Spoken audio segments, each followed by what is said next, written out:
it's Leanna. Welcome back to DIY Beauty on Purpose. Today I am doing $3 store DIYs. Now, the first project here that I am working on, I got both at the Dollar Tree. This jar actually had a lid and I don't know what happened to it. I bought it a while ago, but I thought I knew exactly what I wanted to do with it anyway. So this decals, you can also get at the Dollar Tree, and of course they're $1. And normally I kind of tear them apart. I cut letters and things from them and use them as I need them, and that's exactly what I'm doing here. If you've never used these, I recommend them. They're actually really good quality. I mean, in the projects that I've used them in, they stick pretty well. And in this case, you can see a little bit of the opaque see-through area because the glass is clear, but I didn't mind that. But in other projects, so if you're putting it on something more of a solid color, you can't even see it. So they're really good. And again, you can cut it and format it to whatever style you want or whatever you want it to say. So in this case, I wanted it to say New Adventures. No reason specifically, I just thought it'd be cute to put on there. And I also cut these two little water drop marks that it had to put one on each side.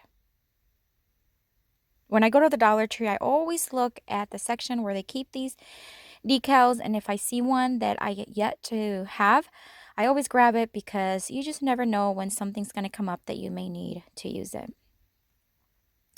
So that was simple enough. I just placed it on there the way I thought it would look nicely. And then I grabbed some jute twine that I have had for a while, and I'm just going to wrap it a couple times or 3 times. And then I'm just going to make a simple bow on the front. And that's it, guys. I mean, it doesn't get simpler than this. So literally this project was $1 for the jar, basically less than $1 for the decal because I didn't use the entire decal, and then the jute twine I already had. So really, really inexpensive. You can put makeup brushes there. You can put whatever you want. In this case, I put some of my chalk paint brushes. I thought they would look so cute.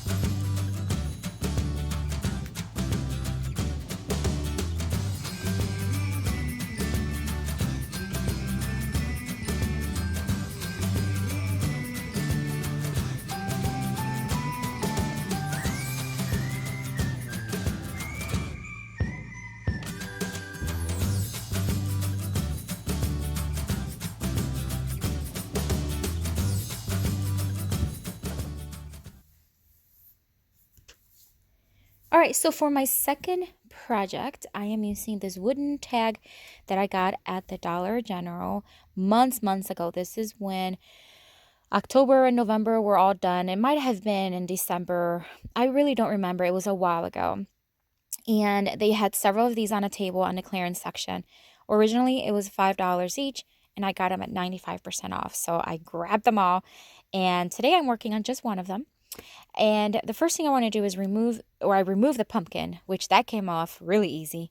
It's these little things that were just so stubborn. At first I thought, oh, it'll just pop off with a screwdriver. No. So then I grabbed my blade here and it was still giving me a hard time. So I grabbed my sander and I sanded it down. The problem is that it sanded through some of the finish on the wood. And I was so sad because I actually loved that wood tone. I thought it had like a very muted farmhouse kind of wood tone. But nonetheless, I said, okay, don't worry. I'll just dry brush it with using chalk paint and a chippy brush. And it wasn't working out. You could tell. I mean, it was just not pretty. I thought it would have, like in my mind, I thought it would have like a barnwood kind of style.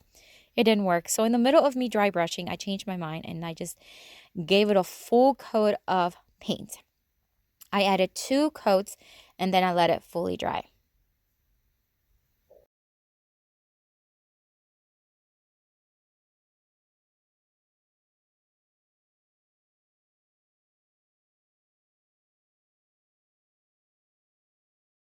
I also love how it had this rope already attached to it, and it was just good quality. It was thick, and I didn't even have to remove it because I just, unknotted it and then knotted it again. All right, so now I'm using a very coarse, I think this is a 60 grit sandpaper.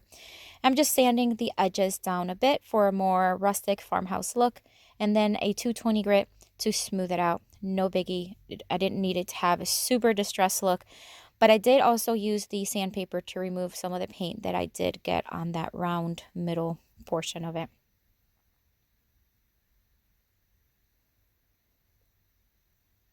And then I dusted it really well. And now comes the part where I was very frustrated. So this should have been a very straightforward, easy project.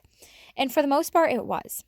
So my plan was to put "It's so good to be home," right? We've seen that sign in a lot of places, and I just thought it would be cute for like a tag like this where you can hang it on a wall near your entry door or on the door. It's just multiple purposes. So I'm stenciling a portion of the saying from that stencil. So I added a little bit too much paint, as you can see, on the part where it says "It's."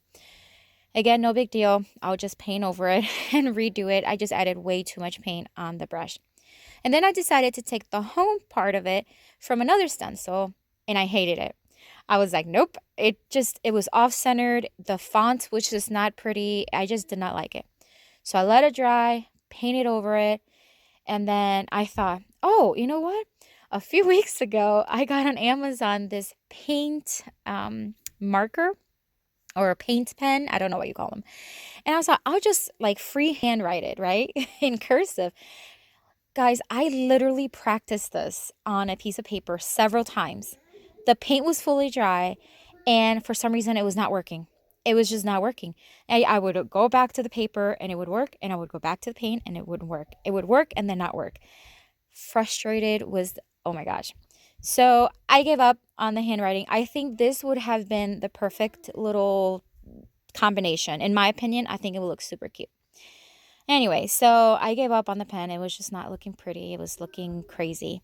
So then I went on to the same original stencil that I got the first time, and I just used the home on the bottom of the stencil. And I'm just using my good old Sharpie, and I'm tracing it, and I'm going to fill them in, and that's what I decided.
All right, so for my third and final project, I am using these garden trays that I got at the Dollar Tree. It was early when they first came out with their spring sections, I guess, or their spring supplies. And these little stems or wooden stems I got also there a while ago. And I've used them for other projects. But in this case, it's another super simple project anyone can do. What I'm doing is I'm adding some E6000 and hot glue to glue them, or to glue the stems to the tray, and adding kind of like legs to it. And then that's it. Guys, oh my gosh, this is so simple. So I placed a little sign that I have had, and then a succulent plant that I got off of or at Dollar Tree as well. Look how cute that looks. Now this is temporary decoration. I think I'm going to use it for summer in some other way, but I wanted to show you how cute it was. I love that it's clear, it's very subtle, and those little wooden legs, beautiful. All right, guys, so this is it for today. Keeping it simple, and thank you for watching, for sticking around until the end. If you haven't subscribed to my channel, as always, I say subscribe down below this video. And I hope you're safe. I hope you and your family are healthy, and I hope you have a blessed day.